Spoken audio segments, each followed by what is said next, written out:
Welcome to the Putback on SNY.TV. I'm Ian Begley. I'm here with Stefan Bondy from the New York Daily News, Jonathan Macri from Knicks Film School, and we're going to break down the New York Knicks and other NBA topics here over the next half hour or so. As you guys know, I'm sure, last night, Knicks close again, but could not get over the hump against a good Milwaukee team at home. They had chances to win the game, but it was similar to that Memphis game where they didn't execute down the stretch in the closing moments, and they came up empty. And I think they've lost 6 of 7 at home, including that Milwaukee game. And Steph, what did you see down the stretch that did or didn't happen that caused the result? Well, I thought I thought they played really well. And there are two different schools of thought about this. When you play your best, they gave a good effort. You got to applaud that. I think they're getting better, as it's seen in not only this game, but the Memphis game. But it's also kind of deflating when you play your best and you give your best and you still lost, because that just shows that you're just not good enough. I think there was a little bit of that, but down the stretch, they had a good opportunity. They had Giannis Antetokounmpo out of the game. Jalen Brunson on the line. He's a 90% free throw shooter. He could have given them the lead, and he missed one. And it was really about execution down the stretch because R.J. Barrett had a three-pointer that he missed as well. And they tried to close out on Grayson Allen for a three-pointer. And this is kind of starting to become a little bit of a recurring theme where they can't close the game. And that's really what happened last night. John, yeah, are you discouraged by this kind of loss, or are you encouraged by it? I was more encouraged by this one than I think I was either the Grizzlies game and certainly by the Blazers game. I thought the Blazers game is the one that really got under my skin because, that game was there for them, and I didn't feel like the defensive effort was there. Last night, Steph said it. The effort was there. I think for the most part, considering they were playing the best defense in the league, the execution was pretty good. But, it's frustrating because I think every fan – I just speaking for myself, at least, if you're a fan of a team that is not a great team, but has a chance to be maybe a good team, you want to believe that your team could do something special, but at least exceed expectations. And to exceed expectations, you do occasionally need to win the games you're not supposed to win. I think that was a game they weren't supposed to win, but they had a chance, and it's just, didn't make the right plays.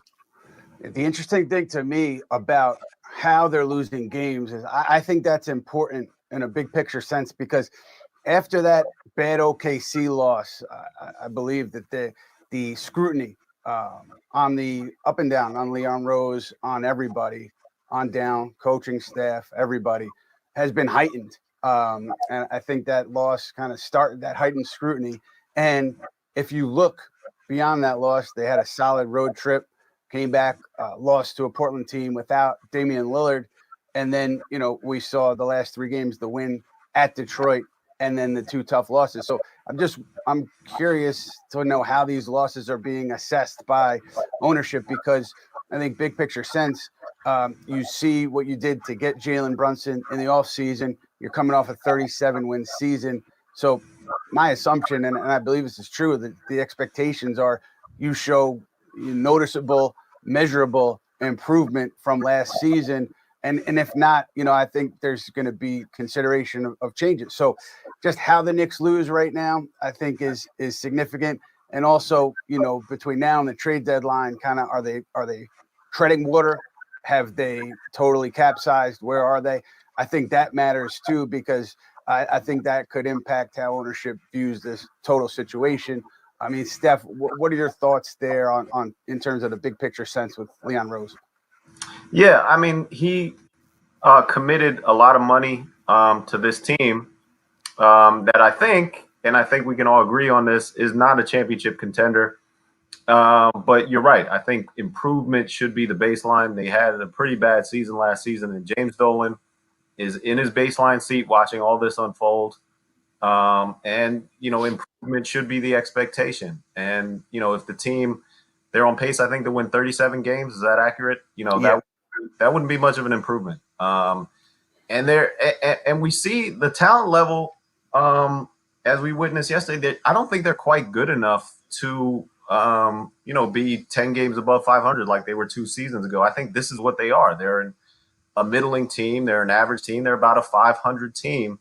So on one hand, it's like, what can Dolan expect? Is it fair to expect more? I don't think it's fair of him to expect more of Tom Thibodeau, because I think this team is what it is. Now, if he's disappointed in the way this roster is constructed, and he's disappointed in the way the money's being spent on a 500 team, then that's another story, and that puts the pressure on Leon Rose. Yeah, I'd be worried. I mean, I shouldn't say I would be worried. I am worried as a fan if James Dolan is making decisions based on, things like a Grayson Allen 3 going in, RJ 3 not going in, a couple of end of the game Brunson attempts. Like, that's not why you should be making decisions about this front office. Go and talk to them about how the Mitchell trade negotiations went down, why they didn't get Mitchell, what they think is going to go down differently the next time a star becomes available on the market. Like, these are the bigger picture process questions that you need to be asking your front office. I'm a big Thibodeau defender, but that goes down to the coach too. Like, what's the point here? What are we trying to do? What are we trying to accomplish? What are we trying to get out of the season? How is it going to change from now until next season?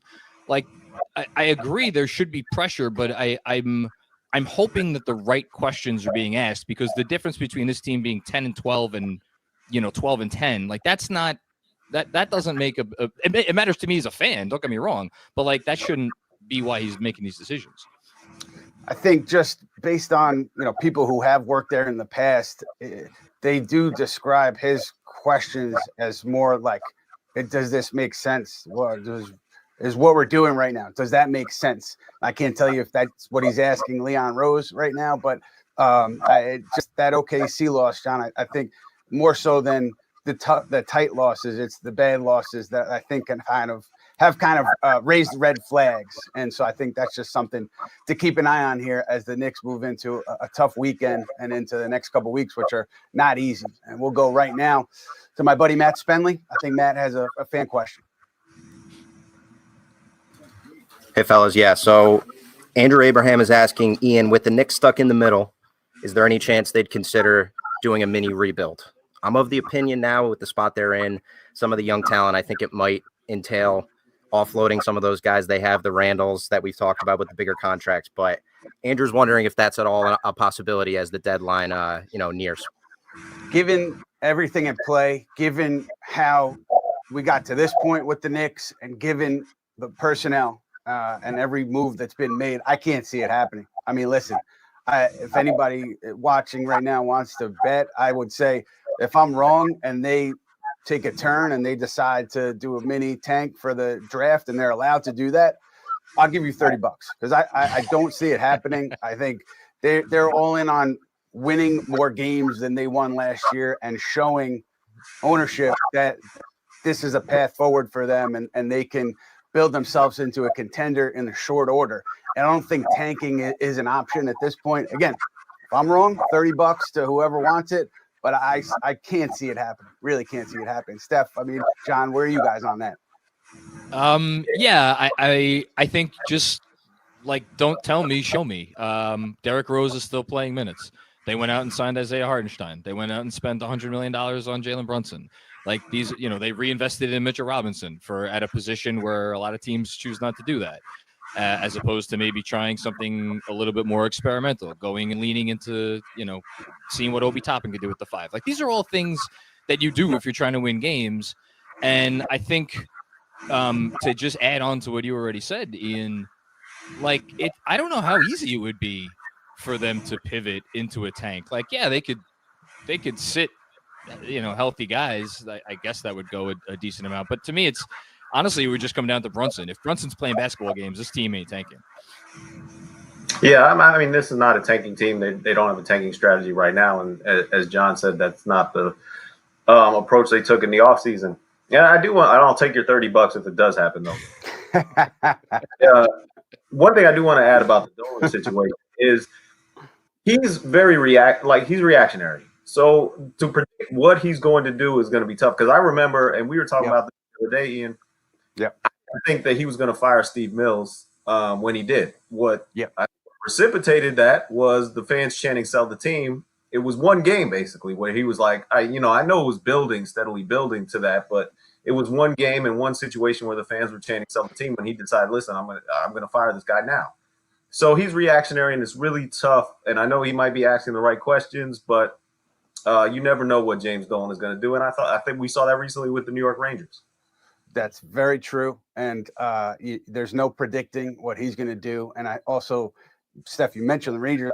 Some Knicks people look at that and they say, Dolan could be in your corner and be supporting you, but ultimately he wants to see results. And they point to what happened with the Rangers, the idea that, even though he might be fully supportive, day to day, it's a results business for him, and he wants to see those results. You saw what happened to the Rangers, and I think that was not lost on some people with the Knicks. And it's going to be interesting to see how things play out over the next couple of weeks and how the Knicks kind of weather this tough schedule. Let's talk, though, specifically, guys, about RJ Barrett, because Barrett has been it's been a slow start to this season for him, uneven start to the season for him. Tom Thibodeau has referenced a couple times that, hey, this is just what Barrett does. He starts slowly, and then it's an upward climb for him. I don't have any reason to believe that that's not going to be the case this season. John, I know you touched on it a lot in your newsletter. Your thoughts on RJ and just the struggles, where he's falling short. I mean, I looked it up, after last night's game. It's crazy because we've watched games, and there are times where I've at least described him as one of the most detrimental players in the league in terms of his two-way play, because I think for as much as the focus has been on the offense, his defense has really fallen off. And yet you look up this morning, his efficiency numbers are pretty much where they were last year. His true shooting percentage is off by a couple of tenths of a point from last season. So, from an offensive standpoint, I think it's fair to just wonder, is this more or less what he is? Just not a very efficient player and a guy who kind of has a way about him in terms of how he's going to try to get his points, and he's never going to blow you away with the playmaking.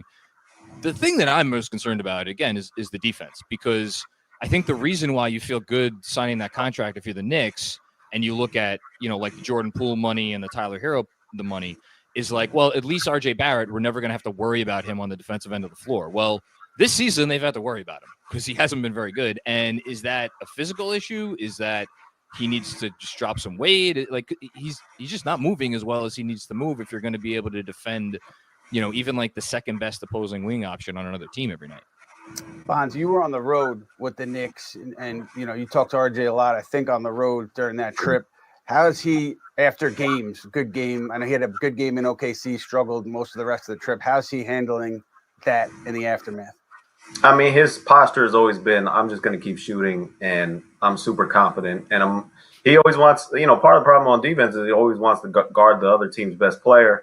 My feeling on RJ was always, he's not athletic enough to be this all defense selection that he wants to be. With that being said, I think the way he's approached the last 2 or 3 games on offense has been good, because they've kind of taken the ball. He's kind of been behind Jalen Brunson and Julius Randle. And I think taking the ball out of his hands and making him become less of a playmaker is good for him, because as a playmaker, he has this tunnel vision, and we've all seen it when he drives to the rim. He is not looking to pass, and a lot of the time missing the shot at the rim. So I think where he's been playing and how he's been playing the last couple of games offensively has been good. And if he can keep that up, I think that this is where the Knicks should want him in that kind of role. Yeah, I thought that the decision to sign him made sense to me at the time. So I'm not going to be a fraud and second guess it. But it's going to be a storyline on Sunday when the Cavs come to the Garden. Donovan Mitchell obviously playing at an MVP level, and RJ, my understanding was pretty much the linchpin to that deal. I think there were offers the Knicks could have made that didn't include RJ, where I think they could have just forced Utah to say yes. They didn't go that far. We don't need to relitigate or talk all about that trade, because everybody knows how it happened. But the Knicks wedded themselves in part to RJ Barrett. And now you got Donovan Mitchell coming in, and I think reacting. You talked about James Dolan reacting to things, reacting optically to a big Donovan Mitchell performance on Sunday. I don't know how much that makes sense, but there's certainly going to be a lot of reactions among the media and the fans off of that game. And RJ Barrett, there were people in the organization that were pushing to include him in that trade and get Donovan Mitchell, and Leon Rose stood pat and said no, and here we are. So it's going to be interesting to see the crowd reaction Sunday and how Donovan Mitchell plays. And guys, another long-time Knick, and long-time Knick is a relative term with this group, Julius Randle, up and down. I think early on, was playing very much within himself. I think more often than not, he has played within himself, but there have been games where I think he's reverted to some of those old habits where it hurts the team. But, there's always a microscope on Julius Randle, win or lose. Steph, what have your thoughts been on him and how he has approached the game and how he's executed? I think this is who he is. I think you're never going to get the All-NBA Julius Randle again. It's just not going to happen. And I don't think there was an expectation that was going to happen.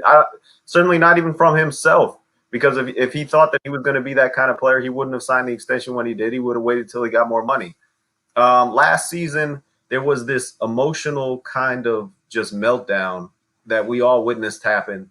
And I'm not going to speculate on what was going on in his life, but it seemed like whatever was going on, it affected him in ways that kind of translated on the court. I think this season it's been different. I think his attitude has been different. And he's playing more within himself. You mentioned he's playing more within himself. I like what he's been doing offensively, and I'm sure there's going to be people, we're going to talk about it. Defensively, the effort is not always there, and it's really frustrating to watch. But I like I think this is who Julius Randle is. And as a trade asset moving forward, this is, maybe you'll be able to get something back from him after this season if he continues to play like this. I'm happy you said it, Steph, because I didn't want to get killed for saying that watching Julius Randle play defense is frustrating. Imagine being a fan. You're just a member of the media. If you have to root for the team and you watch him, stand there in the paint and watch his guy in the corner just fire away. Yeah, it's hard with Randle sometimes. At the same time, he's done pretty much everything they've asked of him this season. On the offensive end, taking away the long twos. He's I know he didn't have a good night from three last night, but he's shooting 33% from deep. That's fine. I have the same huge question as what you just brought up, and it's something that I feel like I've talked to Ian about on my pod. Like, what is there a team out there in the league that looks at Julius Randle and and says we can make that work here in our system and in whatever role that they have envisioned for him, to the point where they would give up enough that Leon Rose would consider moving him? Because my own personal opinion, just my 2 cents, I bet you Leon Rose could probably find a home for him right now, but I would imagine that he has a certain price in mind for what he wants to get back for a guy who, along with Giannis and Nikola Jokic, he's the only one of 3 players to average, I think, 20, 10, and 5 over the last 3 seasons. Now, obviously, he's not the same as those other 2 guys, but I could see that being something in the front office where it's like, we can't just ship this guy out of town just to get him out of here, for a protected first or something. I have to think that they want what they want back. Yeah, my guess is too, John, like that deal, any trade of Randle is not going to happen in season, certainly not, unless things are really bad and the Knicks feel like they have to make a significant move to get things turned around quickly, to again show that incremental improvement that we talked about earlier this season. But short of that, I can't see Randle getting moved in the season. We've talked in the past about the Knicks having discussions on Immanuel Quickley, on Derrick Rose. I'm sure those will continue. Another quick trade note. I'm told the Nets have indeed touched base with Atlanta on John Collins. That's just interesting because, the Nets, I think, in search of some help along the front line. John Collins could certainly help them. I'm not sure how far along those talks went, but they have certainly engaged recently. So something to keep an eye on there. And now we're going to head back to Matthew Spendley with another fan question. Ian dropping the trade nuggets live on the show. Amazing. That's incredible. Wow. All right, John, I want to go to you for one here. This is from Vivek about Isaiah Hartenstein, how he's been used by Tibbs this year. I know for me, he's a guy that you watched on the Clippers, served a very particular role and did it really well. And I know there's been a lot of discussion about how he's been used on the Knicks. Curious your feelings about how he's been utilized and how they could potentially change that up this year. I know I saw a thread earlier today too about how him and Randle have been a really tough combo together. So curious your thoughts on Hartenstein. And it's not only just him and Randle. His numbers with the starting five have been absolutely atrocious, defensively in particular, but even offensively, they're better with Mitch out there, which you wouldn't think. I think more and more it's become apparent to me, especially in like the last week, really thinking about how he was used with the Clippers last season. It was a perfect situation for him because they put the ball in his hands. They essentially let him, run plays from the high post, and the Clippers were filled with guys who all they did was cut and shoot, and that was their specialty. And it was really good, and it worked really well. And here, he's not running the offense. The ball's either in Immanuel Quickley's hands or Derrick Rose's hands, or occasionally, when they use those Brunson plus bench lineups, Brunson's hands. Like, it's not that Hartenstein can't still be a good player and a helpful player in those situations. I think some of the defensive criticisms of him this season have been a little overblown. At the same time, he's a backup for a reason. He has weaknesses. He's not a good defensive rebounder. That's just, it is what it is. And the floor spacing is still a little theoretical. So, yeah, I think it's probably not a great use of assets by them and not a great use of him by the coach. Last night he only played 10 minutes, and I asked Thibodeau about it afterward, and he said that they wanted Julius Randle or Mitchell Robinson matched up on Giannis. And so it seemed to be just specific to that Milwaukee game that Isaiah Hartenstein will continue to get minutes. And then obviously you have Jericho Sims there too, so you wonder if he remains somewhat in the rotation, out of the rotation with those two centers. Thibodeau has found Jericho Sims minutes over the past few games. So just a juggling act and just decisions daily that get made by Thibodeau and his staff, and one of which is Evan Fournier currently, and it seems like permanently, out of this rotation as the Knicks are struggling from beyond the arc. And I asked Thibodeau about that yesterday, and he said, got to settle on a rotation. He referenced the positive offensive numbers that the Knicks have produced so far, and they're positive in many areas. And he said, you have to make decisions. And right now, this is their rotation and Steph, the rotation in general, and Thibodeau's like decisions over the course of the season. How do you find them? What's your assessment there? Yeah, I got no problem. It's more of the roster construction. Like with Evan Fournier, for instance, they signed him. He's basically what they signed him to be. I didn't understand, but when you give Evan Fournier whatever it was, $54 million guaranteed, that's who you're paying. You're paying what he was last season. I thought, maybe they had envisioned him being a better defender, but that's not who he showed throughout his career. Maybe they envisioned him being more of a playmaker. This is what the front office signed him as, and to now say, all right, well, he's of no use to us now. We're going to bench him and take him completely out of the rotation. You have to question what the front office was thinking when they signed him in the first place. And now we're talking about the three center situation. This was also predictable. I guess they thought that Hartenstein could and Thibodeau would kind of adapt and allow Hartenstein to be the kind of player he was in the Clippers, but that's not what his system is. And, it was kind of predictable that this kind of thing would happen. I'm a big fan of Jericho Sims. I think that, they paid certainly Mitchell Robinson was tremendous yesterday, and I don't think Jericho Sims could have done what Mitchell Robinson did yesterday. But when you give that much money to three centers in the offseason, and when I believe you could have had it at a greater discount, and that kind of roster construction just didn't make sense to me in the offseason. And right now it's really showing. They have too many centers, they have too many guards, and you have a numbers crunch that's playing out in the season. And I feel for Tom Thibodeau because he's right. They have a lot of players who probably deserve playing time. They're not great players, but they deserve playing time. And he's tried an 11-man rotation. He's tried a 10-man rotation. He's putting a lot of guys out there. And there's really nothing else he can do, I think. It's got to be tough, like night in and night out, to try to figure out which way to go. And obviously you want to settle on a rotation eventually. It seems like he's there, so maybe that improves the win-loss record over the next couple of weeks. But, I want to ask you guys a hypothetical. You're Leon Rose. It is the week of the trade deadline. The record, you're 2 games under, roughly. Same thing as right now. What are you doing? Where are you going? Who are you calling? Who are you targeting? who are you willing to get off of? Let's start with John. Man, talk about the most predictable answer in the world. But I'm calling around and see if there are any takers for Julius. Look, you've reported on it, Ian. There's a decision coming up involving Obi Toppin and Immanuel Quickley. Obi Toppin, you drafted 8th overall in 2.5 years almost. You still have not used this player in any way, shape, or form how it would seem like whatever strengths he has. And I'm not one of these crazy, like, oh, give Obi Toppin 30 minutes a game and watch him, make an all-star team. I'm not, that's not what I'm trying to say here.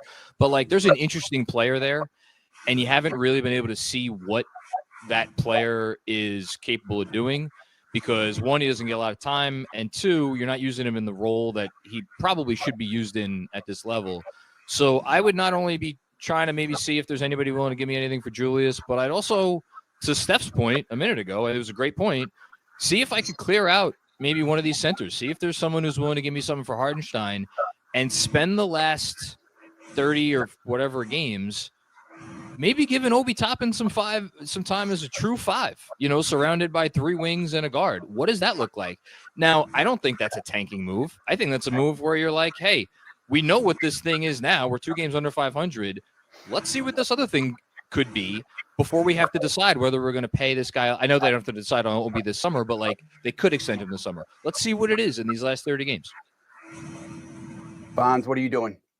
Yeah, I mean, I think what they're going to end up trying to do is just tinker, try to get rid of Evan Fournier. As John just said, try to get rid of one of these centers. They have too many players. Cam Reddish, see if there's a taker for him. We talked about it, and you talked about it. They're in the market. They're waiting for that star player to become available. I have a huge problem with that strategy because everybody tells me, oh, there's going to be star players available. It always happens. Can somebody tell me who that next star player is going to be? Do you guys know? Do you have an inkling? Because I don't. I mean, is Devin Booker, is the new owner of the Suns going to say, yeah, I want to be terrible? Yeah, just take Devin Booker. Is the OKC Thunder going to be like, yeah, we have this one great player? Sure, yeah, we'll put him on the block. I don't know who that player is going to be, and I understand it happens frequently in the NBA, but a strategy built around that is just like it's just a crapshoot that just doesn't make a lot of sense. And I think that's what the Knicks are just kind of treading water until the star player becomes available. And that's a posture I think they're going to take at the trade deadline. Bondy, I think we talked about this last night. Like I look at Minnesota because of everything that they've done. And, Karl-Anthony Towns is under contract. And so is he the next guy maybe to be moved if things don't work out there with Anthony Edwards and Rudy Gobert? So that's somebody that at least I think is on the radar. Whether you think he's a good fit for the Knicks or not, I it's debatable. I think. So let me ask a question. Yeah. Is Karl-Anthony Towns better than Donovan Mitchell? No. That's what I'm saying. So you had the chance. You had the play. They had the chance there, and to pass up on Donovan Mitchell. And I understand the price was high, and there were issues with it, negotiating with Danny Ainge. But they messed up, man. Because if you look at the players traded before Donovan Mitchell, I mean, you could say Anthony Davis handpicked the Lakers and whatever. James Harden, the James Harden that Brooklyn got, and the James Harden that Philly has is not as good as Donovan Mitchell either. So you're gonna have to go way back to find a player that was traded. To me, in my opinion, that's as good as Donovan Mitchell. So they messed that up. Right. I mean, maybe DeAndre Ayton, who's not as good as Donovan Mitchell, but he might be available. But yeah, there's nobody. I agree with you, Steph. That's going to be playing at that level night one if you trade for him, at least during this season, or maybe even in the offseason. So it was a risky proposition to pass on it, and who knew how it was going to play out. But so far, it's been middling. It hasn't fully played out in the Knicks' favor. And again, that game Sunday, I'm just saying, it's like optics shouldn't matter. One game shouldn't matter, but there's going to be huge reactions one way or the other with Donovan Mitchell and the Cavs in town on Sunday. Then I'm sorry, guys. I wanted to ask one more question about Donovan, but it looks like we're going to wrap right now. And we appreciate all right. I'm going to hit you guys with one more question. Thank you. So thanks to Mike Robinson for the extra few minutes here. If you're looking at that decision, right? Pay Obi Toppin, pay Immanuel Quickley. And I don't think it's binary, but the way the Knicks salary cap set up, they have a lot of money committed. I think it would be difficult to pay both. Quickly, one sentence answer. Bondy, which player would you pay? Quickly. Ooh, very nice. I got the sentence or just no, you're good. I like it. I mean, because you have Julius Randle, you're paying Julius Randle. So unless you trade Randle, it doesn't make sense to pay Obi Toppin. Okay, John. Steph stole my answer. Unless you're going to trade Julius Randle and you're committing to that as an organization and you know you're going to be able to do it, I don't think it's a question. You pay Quickly. Thank you, fellas. That will do it for us. These guys are set on the Immanuel Quickley Obi Toppin debate. We'll see what happens with the Knicks in the coming days. Steph Bondy, John Macri, we appreciate you guys jumping on with us, and we'll be back next Thursday, 1 p.m. on the Putback. We'll see you then.